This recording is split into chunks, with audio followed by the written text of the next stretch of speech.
Assalamualaikum warahmatullahi wabarakatuh.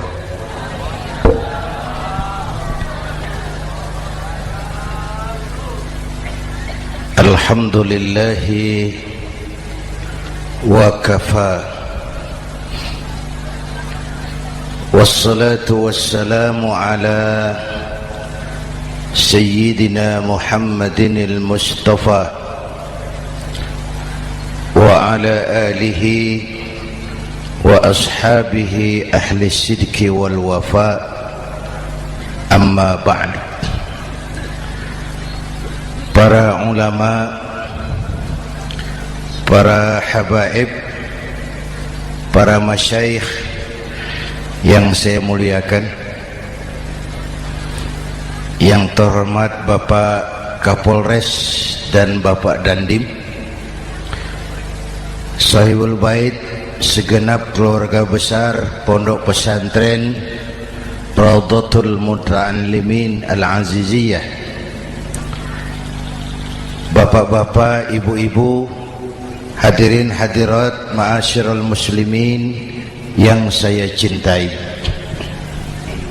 Saya bersyukur dapat menghadiri haflah Maulidin Nabiil Karim, dan saya bangga dan terharu dengan keberadaan Pondok Pesantren Raudhatul Muta'allimin Al-Aziziyah ini. Sekarang ini banyak orang bisa memberi contoh, tapi sedikit orang bisa menjadi contoh. Memberi contoh itu mudah, tapi menjadi contoh itu yang sulit. Oleh karena itu, pada kesempatan ini kita ingin mengambil contoh bagaimana Rasul melaksanakan perjuangan. Apa modal utamanya? Saya sampaikan 3 sajalah, mudah-mudahan selesai 10 menit. Yang pertama, modal utama perjuangan baginda Rasul adalah akhlakul karimah. Memperbaiki akhlak dengan akhlak. Oleh karena itu, surah Madu sudah selesai. Dari dan ke Madura jadi lebih mudah. Bahkan Madura akan jadi daerah industri. Tetapi yang kita ingin, Madura tetaplah Madura. Akhlak tidak boleh berubah. Zaman boleh berubah, akhlak tidak. Masa boleh berganti, tapi keyakinan tidak boleh mati. Nah, soalnya adalah kepada siapa kita harus berakhlak. Kita itu kan harus berakhlak kepada 2. Kita harus berakhlak pertama kepada Allah. Ini yang terpenting.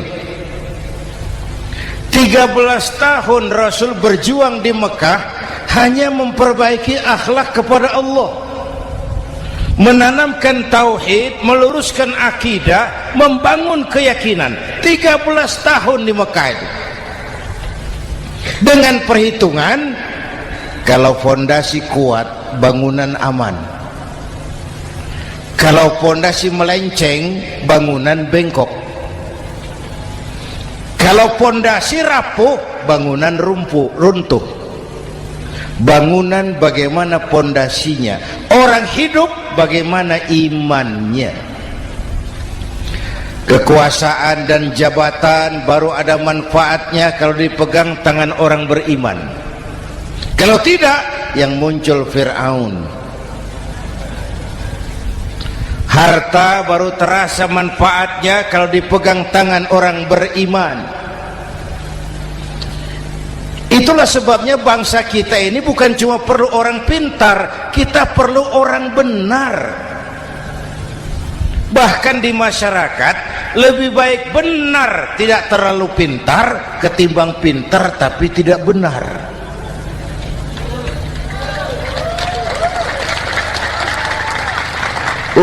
Kalau sudah pintar tidak benar rusak rakyat itu Pak. Disuruh ngurus beras malah nimbun beras, ya. Disuruh ngurus laut jadi bajak laut. Disuruh ngurus hukum bikin hukum seperti pisau, tajam ke bawah tumpul ke atas. Kalau yang kecil salah hukum cepat-cepat ditegakkan, yang besar salah diam pura-pura tidak mengerti. Itu yang melukai rasa keadilan.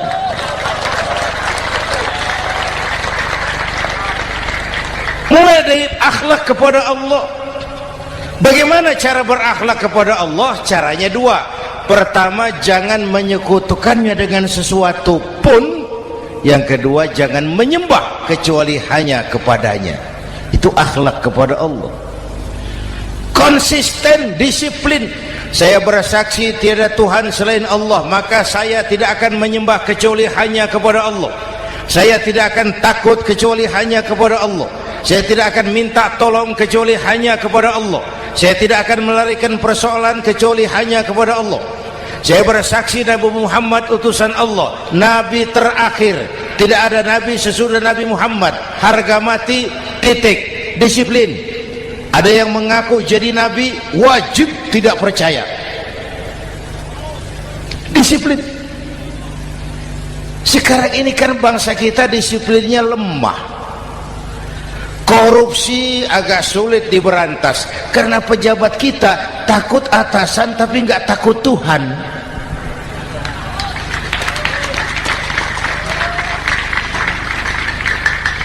Itu sama dengan anak muda naik sepeda motor ngebut, lampu merah jalan terus, di stop sama polisi. Prit! Iya Pak. Minggir. Siap. SIM? Ada Pak. SNK? Ada Pak. Tahu kau lampunya merah? Tahu Pak. Kenapa lewat terus? Saya nggak tahu ada Bapak. Itu disiplin kita. Tenang bener jawabnya, kayak orang nggak salah itu.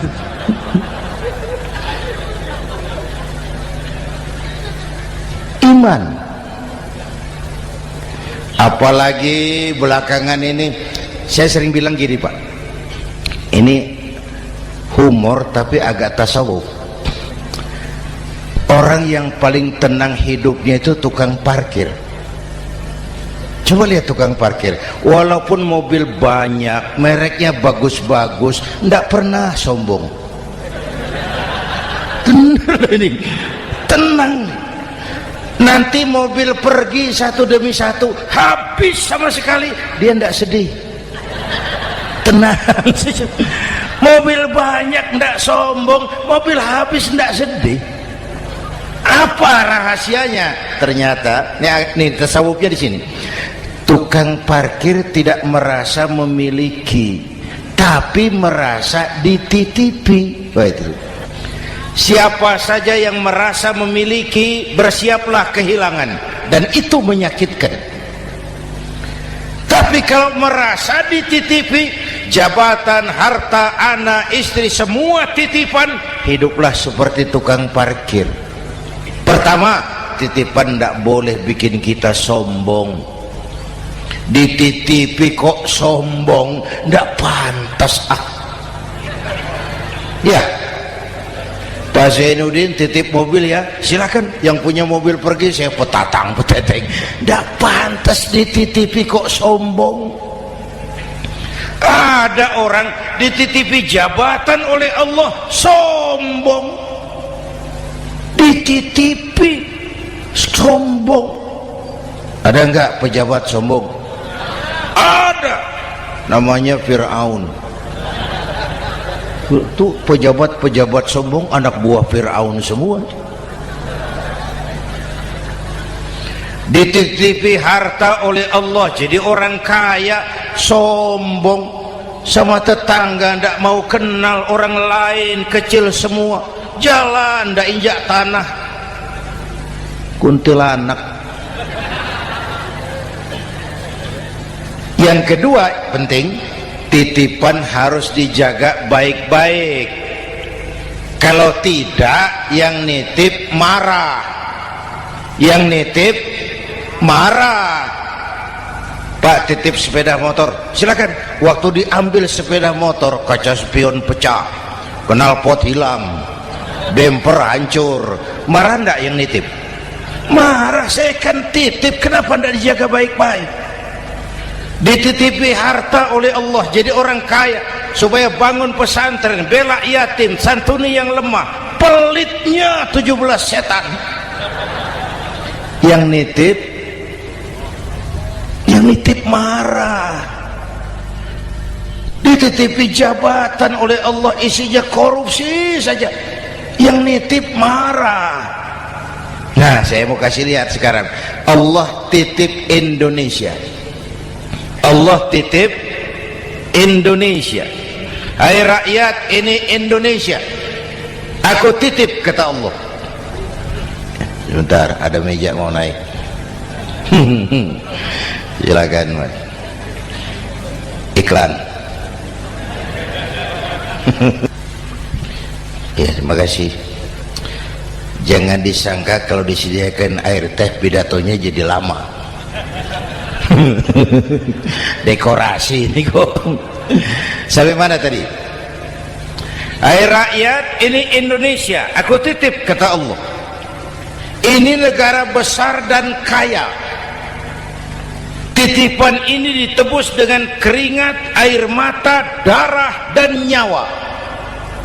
Ini bedanya. Malaysia memang merdeka, tapi diberi Inggris. Singapura merdeka, diberi Inggris. Indonesia merdeka, keringat, air mata, darah, dan nyawa. Ini negara aku titip, kata Allah. Ini negara besar dan kaya.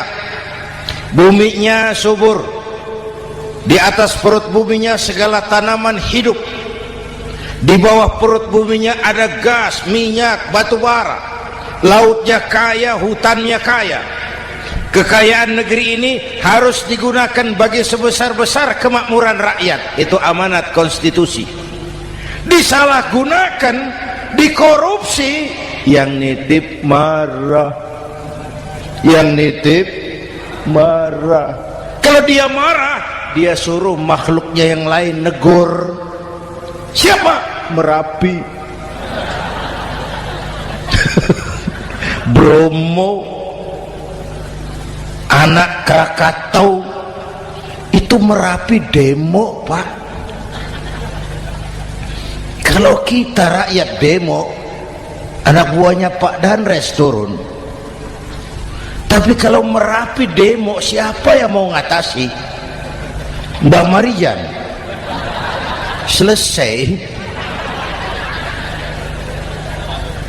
Sekarang Mbah Marijan sudah kumpul sama Mbah Surip di alam barzah. Dia sudah ketemu dia.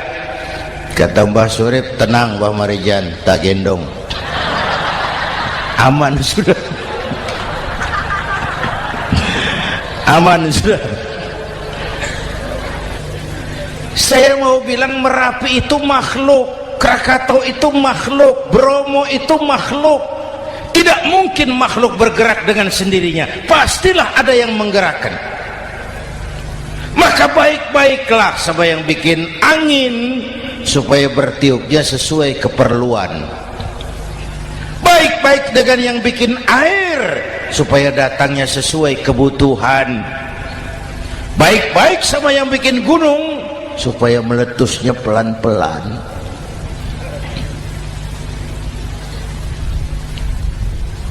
Bapak Ibu hadirin yang saya hormati, menjaga titipan. Jangan menyembah kecuali hanya kepadanya. Jangan menyekutukannya dengan sesuatu pun. Ayo, saya ngobrol kita. Bapak Ibu hadirin yang hadir di sini ini, kita ini semua hamba Allah apa bukan? Hamba Allah. Kata siapa? Kata kita. Kalau kata kita namanya ngaku. Ngaku itu boleh dan murah. Apa diakui? Kita belum tahu. Ya, kan baru kata kita itu. Dan tidak otomatis kalau kita bilang saya ini hambamu ya Allah, lalu Allah jawab iya ya. Tidak, wong itu kan kata kita. Saya hamba Allah kata saya. Berapa banyak orang perbuatannya, ucapannya berkata saya hamba Allah, perbuatannya menyatakan dia hamba setan, hamba nafsu, hamba dunia, budak jabatan. Tidak sesuai ucapan dengan perbuatan. Jadi hamba Allah itu enggak mudah, digojlok, diuji. Coba lihat, yang jelas diakui sebagai hamba itu baru satu yang kita peringati ini, baginda Nabi. Allah mengakui kapan? Waktu menceritakan Isra dan Mi'raj. Apa yang dipakai kalimat? Subhanallazi asra bi'abdih. Maha suci Allah yang telah menjalankan hambanya. Hambanya. Muhammad itu hambaku, aku jalankan dia. Allah mengakui. Kapan kalimat ini turun? Setelah Nabi digojlok, ditempa, digembleng, diuji, difitnah, dicaci maki, dilontari kotoran unta, sahabat-sahabatnya dibantai. Lolos, Muhammad betul-betul hambaku. Ayo Isra Muhammad. Subhanallazi asra bi'abdi, hambaku.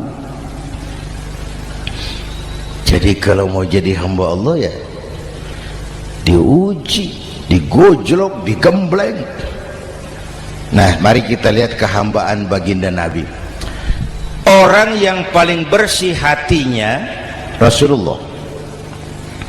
Orang yang paling baik akhlaknya Rasulullah. Orang yang dosanya sudah mendapat jaminan ampun Rasulullah. Tapi Rasulullah kalau sholat malam bengkak kakinya karena rajin sujud. Hati bersih, akhlak terbaik, dosa sudah diampuni. Tapi kalau sholat malam kakinya bengkak karena rajin sujud. Saya tahu di sini juga banyak yang kakinya bengkak. Cuma urusannya apa? Itu urusan masing-masing.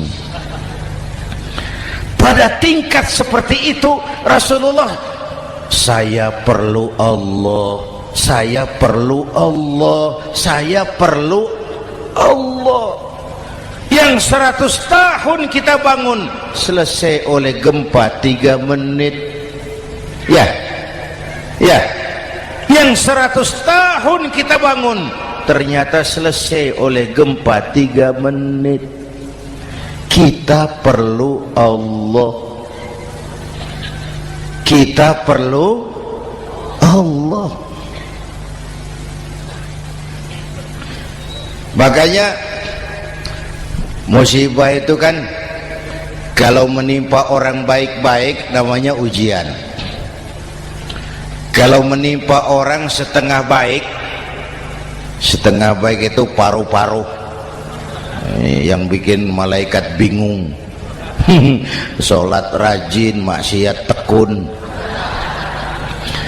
baca Quran mau, fitnah orang hobi, ngaji nyolong jalan terus. Untung di sini nggak ada yang begitu. Di Jakarta banyak. Di sini insya Allah sama. Jakarta. Orang separuh-separuh seperti itu kalau dapat musibah itu namanya teguran, bukan ujian. Kenapa ditegur? Lalai. Nah, kalau orang jahat dapat musibah itu namanya persekot. Uang muka tanda jadi. Kontannya nanti di akhirat. Kalau diuji bukan saja harus sabar, tapi harus lulus. Kalau ditegur, introspeksi, perbaiki yang kurang, kurangi yang memang berlebihan. Bertali-tali, bersambung-sambung musibah ini, dan musibah kalau datang tidak pernah memilih, tidak pernah memilih. Bapak Ibu hadirin yang saya muliakan, jadi mari yang pertama jaga akhlak kita kepada Allah. Jangan menyekutukannya dengan sesuatu pun, jangan menyembah kecuali hanya kepadanya. Sekarang kan musim entertain, orang pandai membangun pencitraan, orang pinter bikin bungkusan. Sekarang ini kiai sama dukun tipis bedanya. Bener Pak, pemburu hantu pakai sorban, pakai gamis, nanti kiai pakai helm. Atribut sudah kacau sekarang ini, siapa pakai apa, siapa mau jadi apa, ndak jelas. Sementara masyarakat kita memang agak kutil, kurang teliti, cepat heran, gampang kagum. Pernah terjadi suatu saat tabrakan di jalan, keras sekali, korban jatuh berlumur darah, dikerubungi orang banyak. Datang wartawan mau ambil gambar dari dekat, sulit, banyak sekali orang ngerubung. Dia cari akal, tolong saya dikasih jalan ke dekat korban. Orang menoleh semua, saudara siapa? Saya bapaknya korban, katanya. Dia mengaku bapaknya korban, ya orang minggir semua. Minggir, ada bapaknya korban. Orang minggir semua, dia maju ke depan korban. Sampai di depan korban pucat mukanya itu wartawan. Kenapa? Yang ketabrak anak monyet, Pak. Dia sudah ngaku bapaknya korban.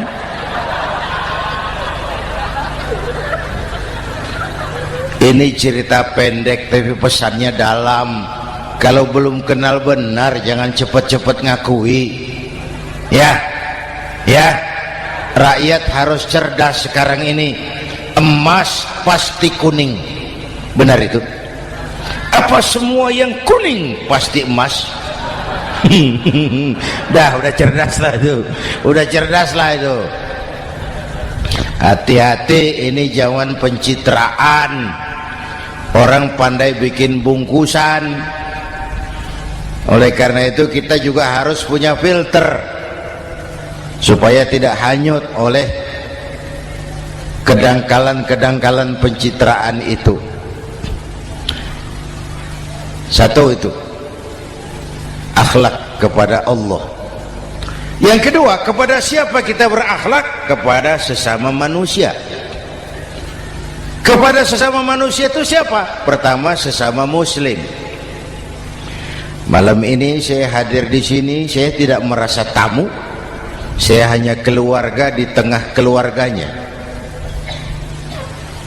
Bahwa saya lahir di Jakarta itu sih kebetulan, saya nggak pesan. Yang kita tidak pesan jangan diributkan, kita nggak pesan. Warna kulit seperti ini kita nggak pesan. Dari suku apa lahir kita nggak pesan. Potongan seperti ini kita nggak pesan. Islam membebaskan manusia dari ras diskriminasi.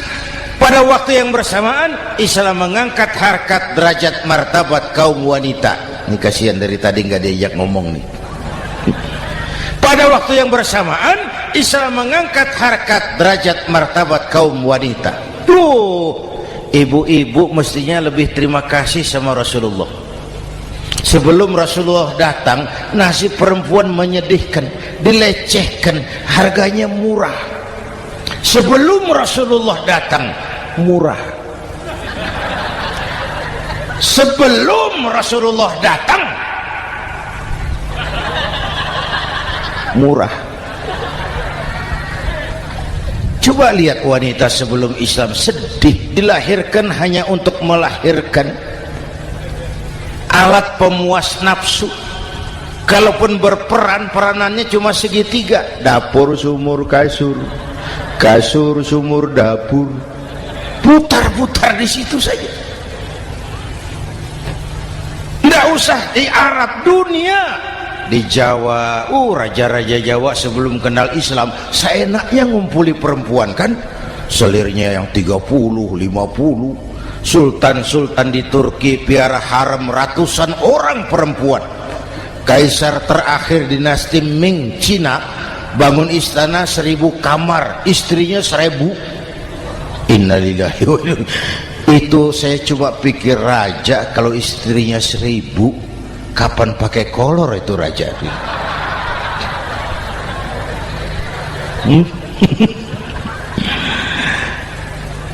Rasulullah datang terenyuh, an-nisa imadul bilad, perempuan jangan diperlakukan begitu, perempuan tiang negara, kalau baik perempuan baik negara, kalau rusak perempuan hancur negara. Waktu ditanya, ya Rasul, siapa yang paling harus saya taati di dunia? Ibumu. Setelah itu siapa lagi? Ibumu. Setelah itu siapa lagi? Ibumu. Setelah itu siapa lagi? Bapakmu. Menghargai perempuan, ibumu, ibumu, ibumu, bapakmu. Ibu 3 kali disebut, bapak 1 kali, ibu 3 kali, bapak 1 kali, ibu 3, bapak 1, bapak. Gimana sih ngitungnya jadi kerok begini? Salah ngitungnya, salah.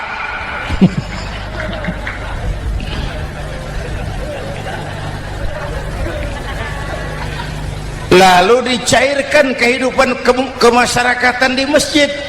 Masya Allah, masjid itu pendidikan demokrasi betul. Pertama, siapapun masuk masjid copot sandal, buka sepatu. Benar itu? Ini masyarakat yang mau kita bangun. Tidak ada warga negara kelas 1, semua sama. Lurah masuk masjid buka sepatu, rah. Camat masuk masjid buka sepatu, mat. Gubernur masuk masjid buka sepatu, Nur. Nikmatnya masyarakat masjid. Nikmatnya masyarakat masjid. Coba binatang saja harganya tidak sama toh. Sapi yang mahal, yang gemuk, betul? Karena harga sapi pada dagingnya. Makin gemuk sapi makin mahal harganya. Tapi ada burung perkutut lebih mahal dari sapi, padahal dagingnya sedikit, betul. Kenapa harganya lebih mahal dari sapi? Harga perkutut suaranya. Di mana harga manusia? Yang paling gemuk silahkan bersaing dengan sapi. maaf. Inna akramakum indallah atqakum. Masyarakat masjid sudah coba sandal, buka sepatu, sudah masuk ke dalam sholat berjamaah. Kalau sudah ke dalam sholat berjamaah, tidak pernah kita usil dari mana orang datang, yang penting kemana dia menghadap. Itu masyarakat masjid. Dari mana kamu? Dari kidul, Pak, madhab ngulon. Kamu dari mana? Dari lor, Pak, madhab ngulon. Kamu dari mana? Dari kulon, madhab ngulon juga. Ini kan konsep Bhinneka Tunggal Ika. Dari manapun orang datang, apapun warna kulitnya, dari suku apapun ia dilahirkan, kalau akidahnya sama, itu saudara kita. Lalu sholat berjamaah. Apa itu? Hidup bermasyarakat, berbangsa dan bernegara. Harus ada imam, harus ada makmum. Kenapa? Ini saya harus agak hati-hati ya, pakai sarung angin ini. Apa tadi ngomong apa saya? Sholat berjamaah, bermasyarakat, berbangsa dan bernegara. Ada imam, ada makmum. Siapa makmum? Kita ini rakyat. Siapa imam? Para pemimpin negara. Apa bedanya? Imam harus dipilih, makmum nggak usah. Coba baca kitab fikih yang setebal apapun, nggak ada bab pemilihan makmum. Nggak usah, makmum nggak usah dipilih. Orang buta boleh jadi makmum, orang bisu boleh jadi makmum, tukang mabuk boleh jadi makmum, tapi tidak tiap orang boleh jadi imam. Imam harus dipilih. Siapa yang jadi imam? Pertama, a'lamuhum, orang yang paling alim di kampungmu angkat jadi imam. Yang paling alim, bukan yang paling tua.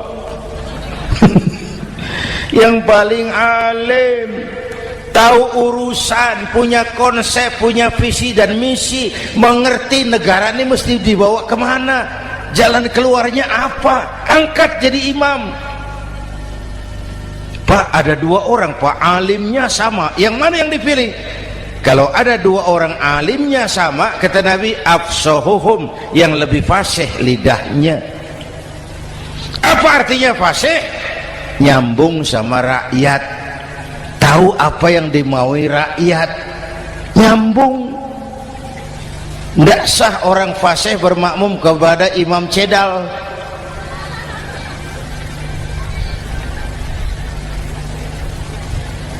Kenapa Bu? Nyambung. Capek kalau punya imam gak nyambung sama makmum. Makanya kalau sudah jadi imam, pesan Nabi apa? Idza amma ahadukumun nasa falyukhaffif. Kalau kamu jadi imam, ringankan sholat kamu, jangan terlalu panjang. Itu makmum tidak sama kekuatannya. Ada yang tua renta, diri saja sudah gemetar. Ada makmum yang punya darah tinggi, kalau sujud lama kepalanya sakit. Ada makmum yang sudah janji habis sholat mau terima uang. Jangan kalau sudah jadi imam di kota, sholat isya berjamaah, rakaat pertama selesai Fatihah, Yasin, bubar makmum itu. Jadi imam jangan terlalu lama. Kayak Husni Mubarak tuh, kelamaan jadi imam, 30 tahun, rakyat capek.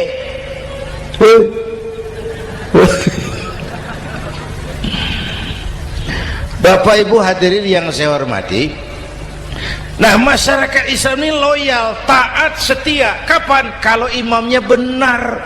Imam takbir, makmum takbir, imam ruku', makmum ruku', imam i'tidal, makmum i'tidal, imam sujud, makmum sujud. Tapi masyarakat Islam tidak buta. Imam keliru, makmum wajib menegur. Ya, bagaimana negurnya? Mestinya ruku', imam sujud. Wah, keliru ini. Subhanallah, kan gitu. Itu aturan main. Tidak boleh imam keliru, makmum emosi, main pegang, mam, hoi salah, hoi, kacau sholat.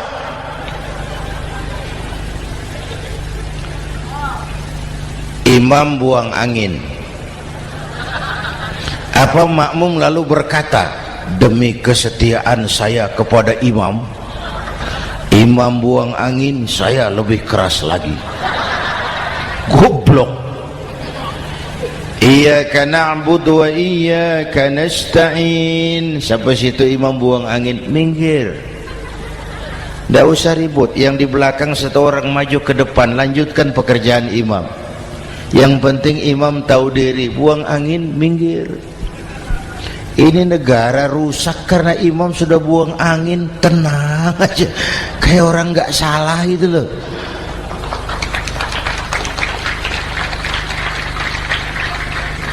Selesai sholat dikasih tahu, imam tadi buang angin ya sedikit. Apa kalau nggak sedikit lalu nggak rusak sholat itu? Nah, dalam berjaga akhlak kepada sesama, ayo kita jaga kesatuan, persatuan, kerukunan, kekompakan. Ini pesantren Raudhatul Muta'allimin Al-Aziziyah, ini aset kita. Keberadaannya, pengembangannya, kelangsungannya bukan sekedar tanggung jawab pengurusnya, tanggung jawab kita sesuai dengan bidang dan kemampuan masing-masing. Yang punya jabatan bantu dengan wewenangnya, yang punya harta bantu dengan uangnya, yang punya tenaga bantu dengan tenaganya, yang bisa doa bantu dengan doanya, yang tidak bisa apa-apa bantu dengan diam. Diam saja lumayan loh itu membantu. Bapak Ibu hadirin yang saya hormati, saya ingat almarhum Panglima Besar Sudirman pernah bilang, kamu itu kalau mau menang harus kuat, kalau mau kuat harus bersatu, kalau mau bersatu hidupkan semangat silaturahmi. Mau menang harus kuat, mau kuat harus bersatu, mau bersatu hidupkan silaturahmi. Bapak Ibu hadirin, rukun antar umat seagama. Beda pendapat boleh, marah jangan. Kalau di Jakarta kan sekarang lagi musim apa itu wahabi yang bid'ah, sedikit bid'ah itu. Saya sih bilang yang suka tahlil bagus, terusin. Yang nggak suka tahlil nggak apa-apa, tapi jangan mencaci maki yang suka tahlil. Orang yang mabuk masih banyak kok yang tahlil dicaci maki. Kita nih seperti orang kurang kerjaan. Waktu guru saya Hadratul Mukarram Ki Haji Dr. Idham Khalid wafat, saya ajak orang baca Fatihah. Selesai, saya lagi duduk di belakang, seorang pengusaha nemui saya, Kiai, kenapa? Saya coba ingin kepastian. Apa? Orang yang sudah mati dibacakan Fatihah itu apa pahalanya sampai? Saya bilang gini, Mas, kamu kalau nggak percaya mati aja dulu. Saya bacain Fatihah, tunggu di sono. Kalau nggak nyampe balik lagi nggak apa-apa.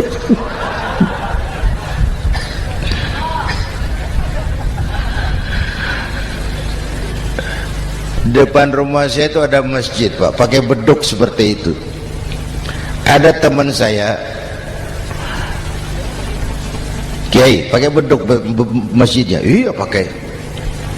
Kan Rasulullah enggak pakai. Enggak, memang bid'ah tuh. Loh, siapa bilang? Beduk itu bukan agama, itu budaya, tanda masuk waktu. Bukan manggil orang sholat. Manggil orang sholat pakai azan, tanda masuk waktu. Itu hebatnya Wali Songo, pakai beduk. Kalau nggak mau pakai beduk boleh, teriak-teriak juga boleh. Maghrib, maghrib, boleh. Tapi Wali Songo kan bijaksana, pakai beduk saja, sekali pukul satu desa dengar. Itu bijaksananya dakwah Wali Songo. Kalau beduk dianggap bid'ah, miskin kita. Itu budaya. Seperti sepeda motor, itu budaya. Kalau nggak mau pakai beduk boleh, teriak-teriak juga boleh. Maghrib, maghrib, boleh. Tapi Wali Songo kan bijaksana, pakai beduk saja, sekali pukul satu desa dengar. Itu bijaksananya dakwah Wali Songo. Kalau beduk dianggap bid'ah, miskin kita. Itu budaya. Seperti sepeda motor, itu budaya. Kalau beduk dia nggak bid'ah, sepeda motor bid'ah tuh. Rasulullah nggak pakai, jual, beliin unta.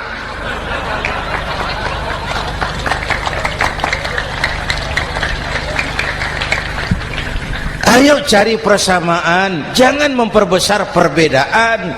Hormati pendapat orang kalau pendapat kita juga ingin dihormati. Kasus Ahmadiyah meledak lagi di Cikesik, Banten.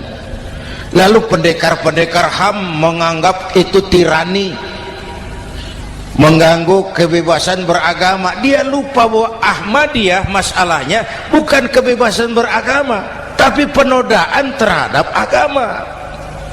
Kalau kebebasan beragama sih umat Islam welcome. Orang mau Hindu, mau Buddha, mau Kristen bebas memilih agamanya masing-masing. Tapi ini kan Ahmadiyah lain, ngakunya Islam tapi ada nabi lagi sesudah Nabi Muhammad, namanya Mirza Ghulam Ahmad, asal dari India. Saudara hadirin yang saya hormati, ini yang prinsip penodaan terhadap agama. Kalau nggak ngaku Islam nggak masalah. Supaya mau aman caranya cuma dua, Ahmadiyah jadi agama sendiri, karena Malaysia sudah melarang, Brunei sudah, Rabithah Alam Islami menyatakan aliran sesat, Saudi Arabia melarang pengikut Ahmadiyah pergi bikin haji, dia dianggap non muslim. Cuma memang pemerintah kita nggak tegas. Kalau dari dulu dinyatakan dilarang, nggak akan ada lagi kasus-kasus seperti itu.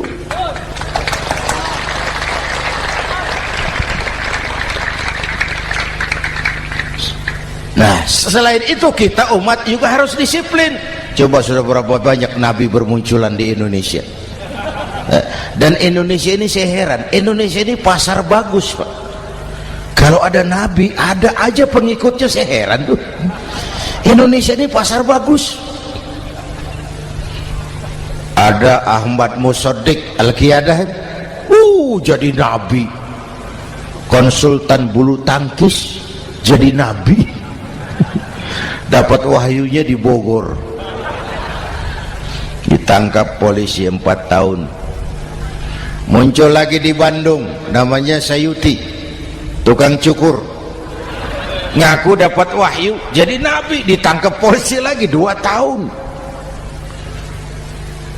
Di Malang Ustadz Roy, ya sebenarnya petinju, dia masuk Islam, mu'alaf, belajar Islam tidak pakai guru, diutak-atik ayat Quran. Sholat kita harus mengerti artinya, maka sholat boleh pakai bahasa masing-masing. Ramai masjid, 2 tahun penjara. Di Jakarta muncul lagi Lia Edan, ngaku Jibril, ditangkap juga oleh polisi. Kita salut sama polisi kita lah, bukan cuma teroris, Jibril ditangkap Pak Kapolres. Saya bilang sama teman-teman polisi, untung dia ngaku Jibril, Pak. Coba kalau dia ngaku Israel, lebih gawat itu.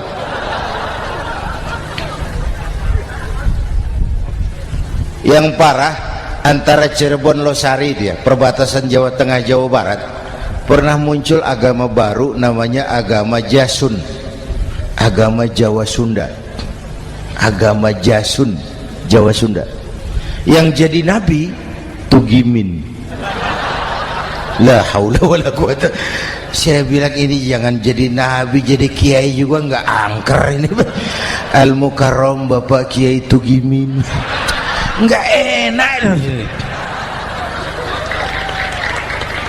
Yang lebih nggak enak selawatannya loh itu. Kalau kita kan tadi nikmat tuh, ya Habibi ya Muhammad, nikmat rasanya itu. Coba ganti sama yang tadi, wah enggak, ya Habibi ya Tugimin, enggak enak itu, Pak. Jadi umat Islam itu sangat menghormati orang lain agama. Soal agama orang lain, lakum dinukum, awas hati-hati kalimatnya. Kita menghormati orang lain agama. Soal agama orang lain, lakum dinukum, kita memang yakin cuma Islam agama yang benar, tapi bukan berarti kita boleh menghina agama orang lain. Kenapa? Kalau agama kita yang dihina, kita kan sakit hati. Orang lain sama dong. Itu sebabnya Allah berpesan, jangan kau caci maki Tuhan mereka, karena mereka akan balas mencaci maki Tuhanmu. Dan itu artinya mencaci maki aku, kata Allah. Jelas ini? Jelas? Justru karena umat Islam mayoritas di Indonesia, maka kerukunan antar umat beragama terjaga dengan baik. Oh, kalau umat Islam mau main kasar, mau main kayu, mau main keras, umat Islam ini 85%, yang lain pasti selesai. Saya jamin selesai. Tapi kan tidak. Kita sadar betul ini negara Pancasila.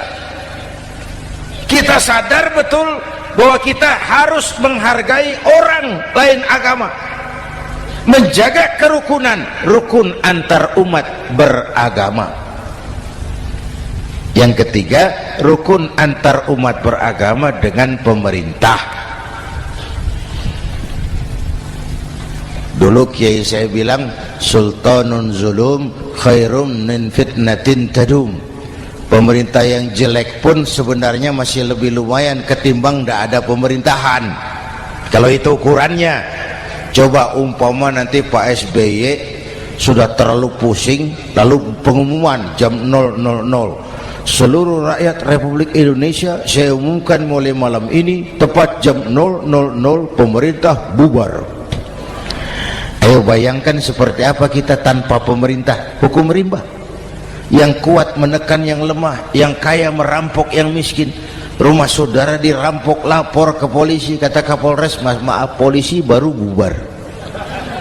Hak asasi diinjak-injak, lapor ke pengadilan, pengadilan bubar. Masih ada pemerintah saja yang kuat suka menekan yang lemah, apalagi kalau tidak ada pemerintah. Karena itu ulama dan umara dua pilar utama. Kalau kuat keduanya, kuatlah masyarakat. Kalau rapuh keduanya, maka rapuhlah juga masyarakat.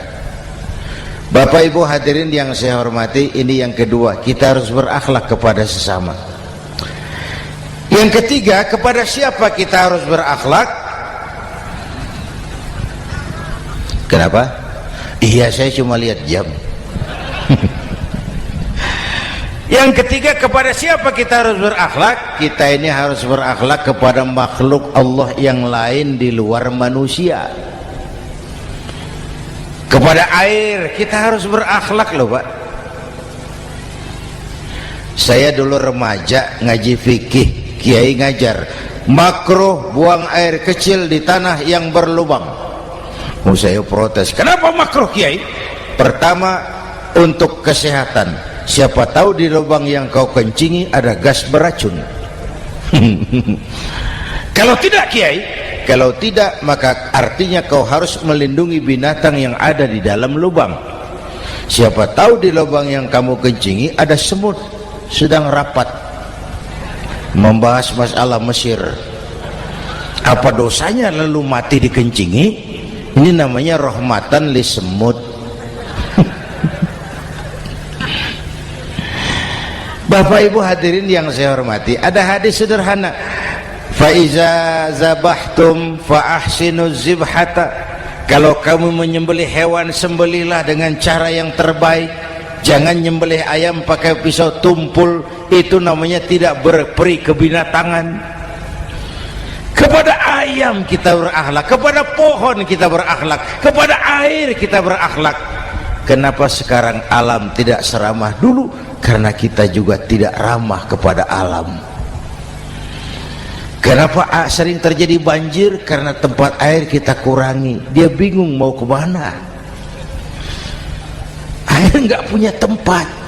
Akhirnya masuk ke rumah kita juga. Masuk dalam zoharul fasadu bil barri wal bahri bima kasabat aydin nas. Karena kita tidak berakhlak kepada lingkungan. Bapak Ibu hadirin yang saya hormati, jadi itu yang pertama, modal utama perjuangannya akhlakul karimah. Mau sukses, utamakan akhlak. Industrialisasi boleh terjadi di Madura, jalan berhotmik licin, oke, listrik masuk desa, alhamdulillah, tapi akhlak jangan berubah, akidah jangan goyah.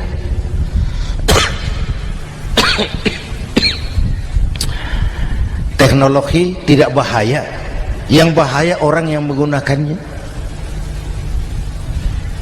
Wayang itu yang namanya cepot itu bisa selawat badar kalau yang megang Anom Suroto. Cepot bisa selawat badar kalau yang megang Anom Suroto. Wayang bagaimana dalangnya, teknologi bagaimana orang yang menggunakannya. Satu. Yang kedua, yang kita contoh dari baginda Rasul, beliau itu sejak kecil tidak dimanjakan, Pak.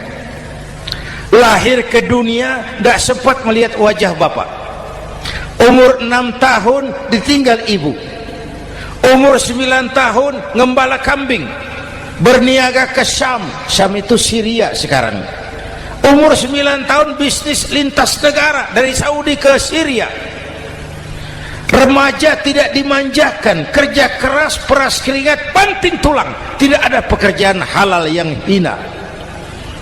Lahir pribadi yang tegar, mental yang tahan banting, manusia yang tidak cengeng karena sejak kecil ditempa oleh kesulitan.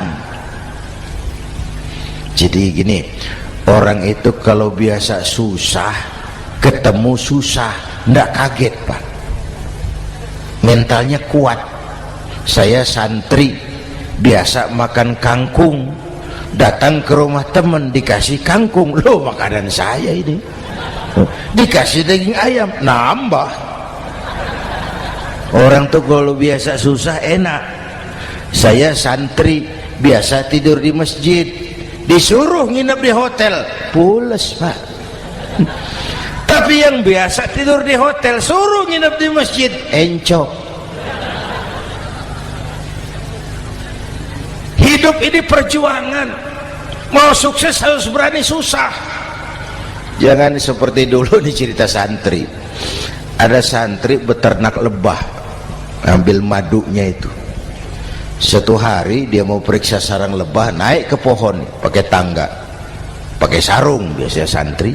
Dia lupa tidak pakai celana dalam, naik pohon periksa, entah bagaimana terpegang sarang lebah itu, berhamburan lebahnya keluar, salah satu masuk ke sarungnya, tergigitlah Al-Mukarramnya itu. Dia menjerit, aduh, jatuh berguling ke bawah. Sudah lama jatuh, dia buka sarungnya, dia lihat bengkak. Karena bengkak kan jadi besar, senang juga dia. Dia berdoa, ya Allah, hilangkan sakitnya, biarlah bengkaknya.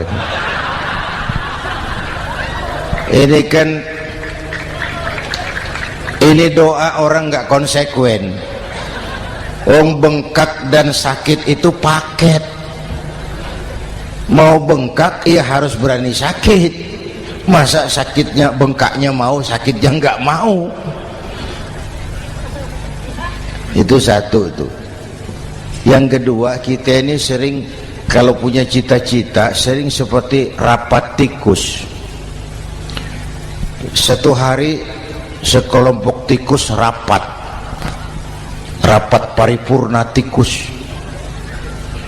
untuk mengantisipasi bahaya kucing. Bagaimana supaya kucing itu jangan lagi mengganggu kita.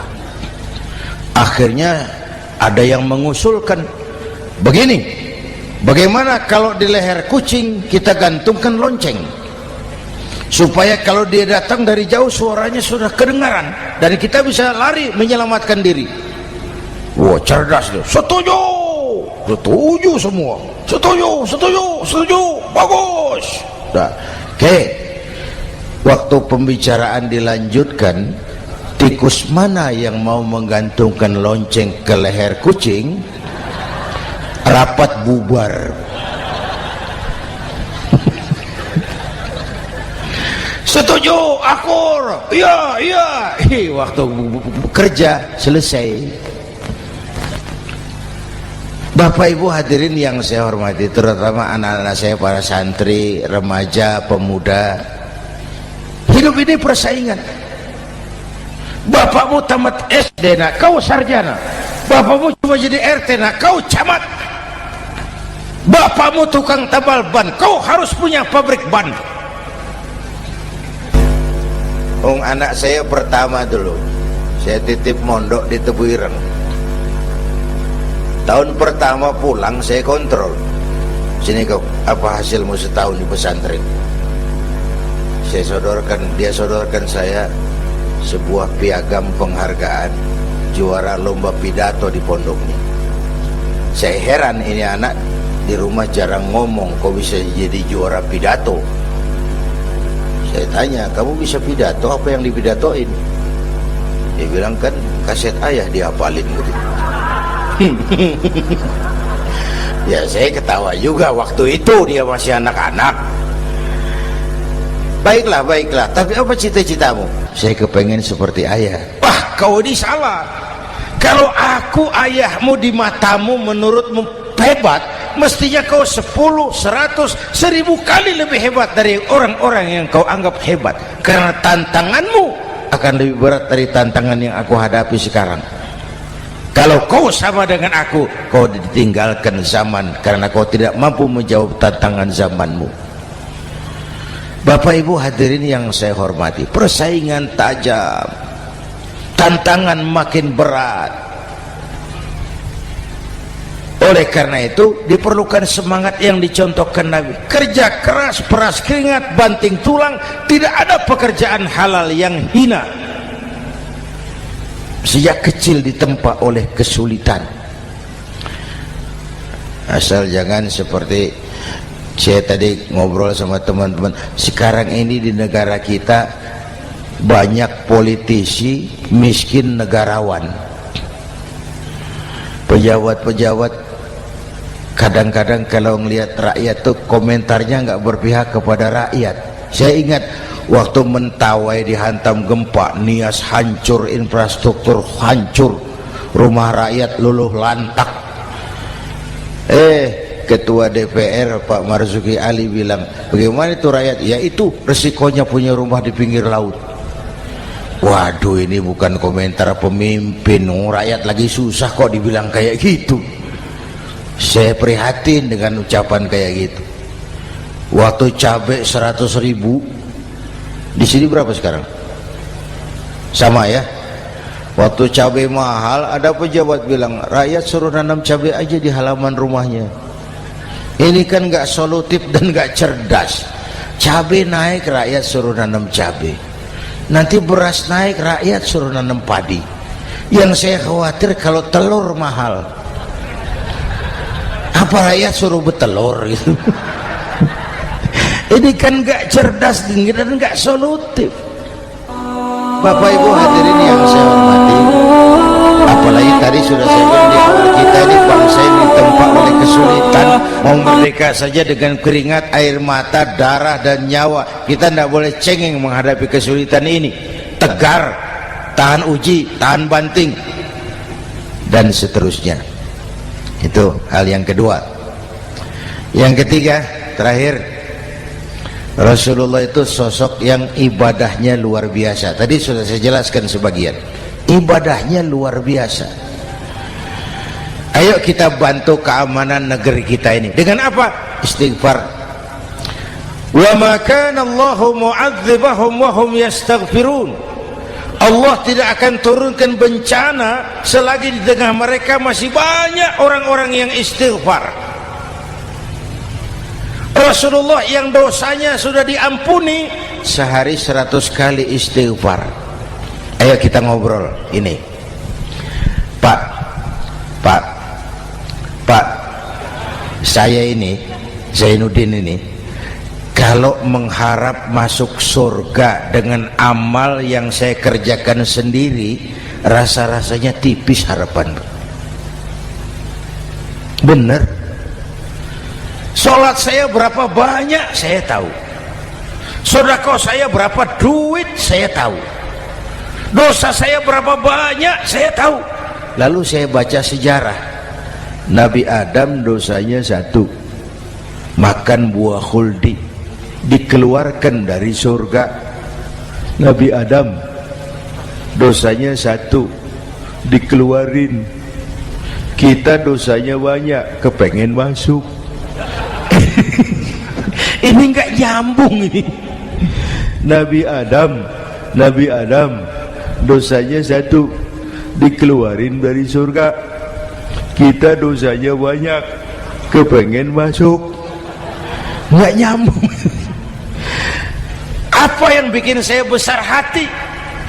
Apa yang bikin saya optimis? Ada dua, Pak.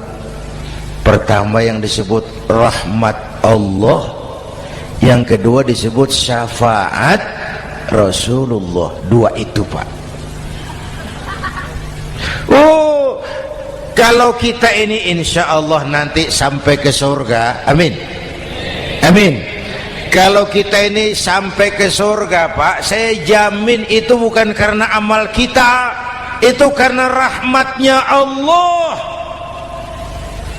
Ndaklah seberapa banyak sih amalan kita mau menggapai surga. Kalau bukan karena rahmatnya Allah, sulit sampai ke sana. Manusia, dosamu besar, tapi lihat rahmatku lebih besar. Manusia, salahmu banyak, tapi ampunanku lebih banyak. Kau nangis di hadapanku, aku senyum melihatmu. Kau berjalan menujuku, aku berlari menyambutmu. Istighfarnya sehari 100.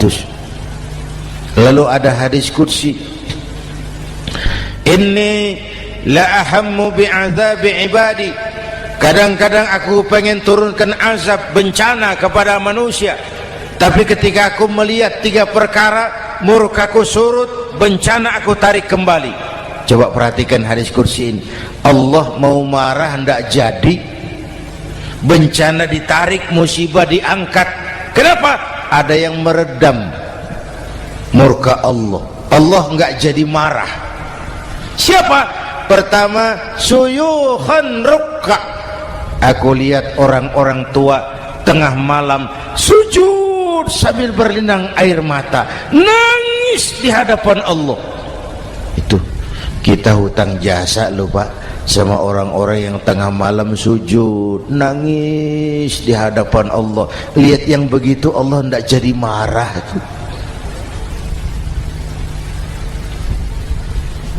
Saya tahu bapak-bapak, ibu-ibu kan suaminya sering bangun tengah malam ya, Bu, kencing. Bikin bingung malaikat. Sudah mau ditulis tahajud, kencing doang. Kata malaikat, sialan, hampir salah tulis.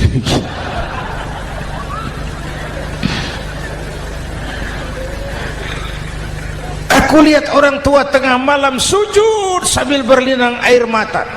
Lalu aku lihat bayi-bayi tanpa dosa masih menyusu, sibyanan rudda. Bayi-bayi tanpa dosa masih menyusu, suci bersih, belum ternoda. Wa bahaiman rutta. Dan aku lihat binatang ternak melata mencari makan, kambing mudah cari rumput. Alam terjaga keasriannya. Bagaimana bencana nggak mau nambah? Kita mengamalkan hadisnya juga terbalik. Yang diminta itu orang tua tengah malam sujud, bayi tanpa dosa nyusu.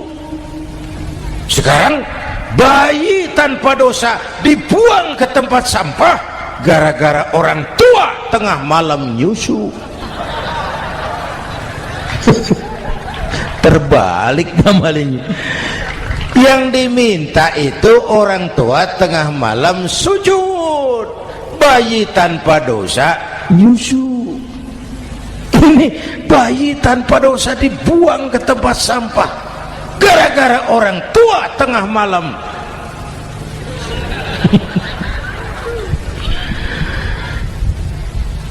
Bapak Ibu hadirin yang saya hormati, rahmat Allah kita perlu.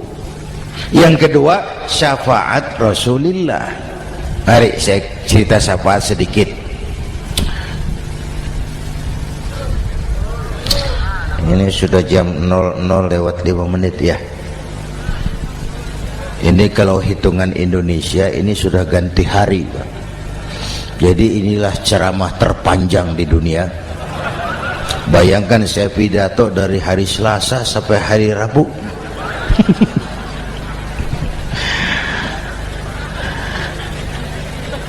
Syafaat. Agak saya singkat ceritanya. Nanti itu Pak, setelah alam ini hancur sehancur-hancurnya, bumi gempa, gunung meletus, air laut tumpah ke darat, halilintar menyambar, planet-planet bertabrakan, semua yang hidup mati bareng tanpa persiapan, termasuk malaikat. Malaikat mati, yang tinggal cuma Allah sendirian. Yang lain hancur semua, tinggal Allah sendirian. Allah patroli,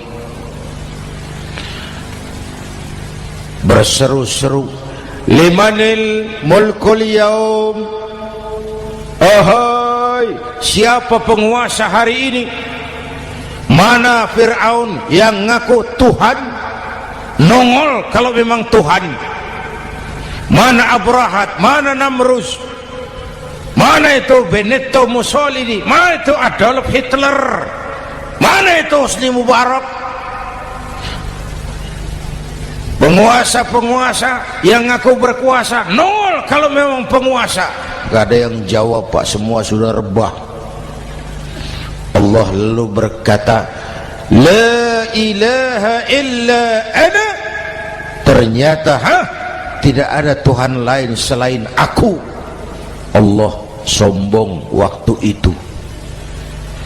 Kalau Allah sombong itu pantas. Hadis qudsi mengajarkan al-kibriya'u libasi, sombong itu pakaianku, kata Allah. Cuma aku yang pantas pakai. Kamu manusia nggak pantas pakai pakaianku, kebesaran. Pakaian Allah mau dipakai, sombong itu pakaian Allah, cuma Allah yang pantas pakai. Nanti itu yang pertama dihidupkan bukan kita, malaikat dihidupkan lebih dulu. Tiupan pertama, malaikat hidup semua, diatur panitia akhirat. Yang nyambut tamu siapa, yang pimpin marawis siapa, Malik siap, sediakan neraka. Aku mau bakar itu bajingan tengik yang waktu di dunia nggak mau sujud, jauh dari ulama, tinggal di masyarakat jadi biang kerok, sama yatim kejam. Sediakan neraka.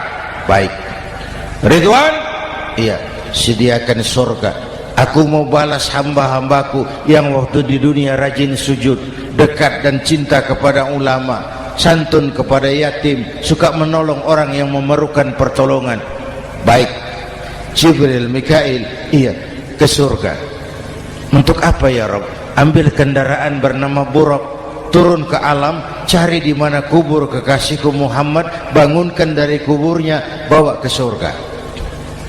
Turun Jibril dan Mikail, cari kubur Nabi. Wong alam sudah hancur-hancuran, jangan cari kuburan, cari bangkalan aja nggak ketemu. Bingung dua-dua. Jibril sebelah mana kubur Nabi? Nggak tahu Mikail. Lalu dua-duanya sujud mohon pertolongan Allah. Dengan izin Allah terbuka kubur Nabi. Allahumma sholli alaihi wa ala alihi.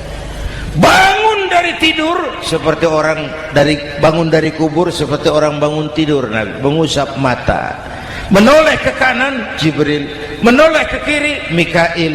Lalu tanya, ayu yaumin hadza ya Jibril? Ini hari apa Jibril? Ini hari apa? Hadza ma wa'ada ar-Rahman. Ini hari yang dijanjikan Allah Muhammad. Ini kiamat. Kiamat Jibril? Kiamat. Jibril, kalau memang ini hari kiamat, aina ummati? Umat saya mana Jibril? Umat saya mana? Allah karim. Belum pernah saya lihat di dunia ada satu pemimpin yang begini besar cintanya kepada umatnya seperti baginda Rasul. Dari dunia sampai akhirat beliau cinta kita. Dari dunia sampai akhirat beliau bela kita. Bangun dari kubur, tahu hari sudah kiamat, yang pertama ditanya, aina ummati? Umat saya mana Jibril? Kita yang ditanya. Kalau saya yang pertama dibangkitkan dari kubur, lain pertanyaannya. Ini hari apa Jibril? Kiamat Zainuddin. Oh, bini saya mana Jibril?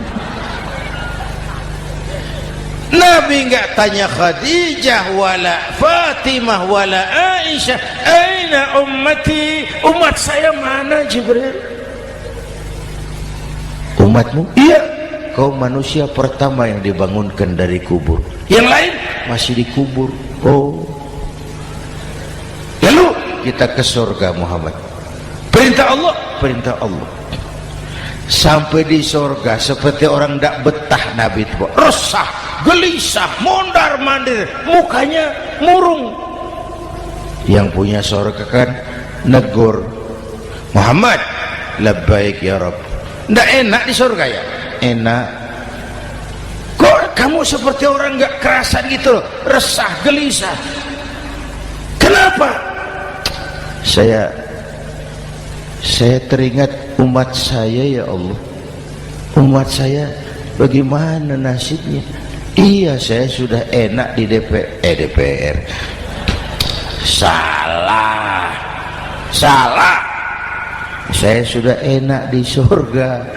Gaji cukup, kursi empuk, dapat mobil dinas. Nggak. Umat saya yang waktu kampanye kepanasan itu gimana nasibnya?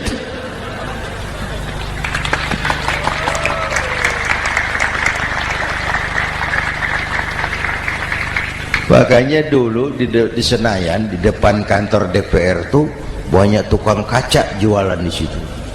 Saya bilang ini tukang kaca pintar dagangnya di situ. Pas, maksudnya supaya yang mau berkantor di situ ngaca dulu. Ya, wakil lurah pasti tidak lebih tinggi dari lurahnya. Wakil camat tidak lebih tinggi dari camatnya. Ini kenapa wakil rakyat kok selalu lebih tinggi dari rakyatnya?